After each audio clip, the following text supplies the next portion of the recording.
High student, আজকে আমরা একটি গুরুত্বপূর্ণ এবং important name reaction organic chemistry থেকে নাইট্রোজেন কন্টেনিং যে বন্ড থাকছে সেখান থেকে একটি important name reaction Hofmann reaction or Hofmann degradation or Hofmann rearrangement reaction. এই বিক্রিয়ার জন্য কি ব্যবহার করা হয়? সাবস্ট্রেট হিসেবে আমরা ব্যবহার করব বেঞ্জামাইট অ্যামাইড জাতীয় গ্রুপ, সেই সঙ্গে রিয়েজেন্ট হিসেবে আমরা ব্রোমিন এবং সোডিয়াম হাইড্রোক্সাইড অর সোডিয়াম হাইপোব্রোমাইড, কিংবা যদি আমরা ব্রোমিন এবং পটাশিয়াম হাইড্রোক্সাইড ব্যবহার করি তাহলে সেক্ষেত্রে এই ব্রোমিন এবং পটাশিয়াম হাইড্রোক্সাইডকে আমরা বলতে পারি হচ্ছে পটাশিয়াম হাইপোব্রোমাইড। এই বিক্রিয়ার ফলে অ্যামাইড গ্রুপটি কনভার্ট হয়ে অ্যামিন গ্রুপে রূপান্তরিত হবে।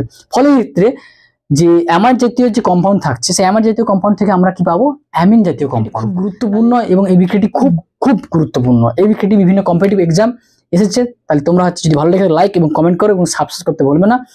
হ্যাপি লার্নিং বন্ধুরা।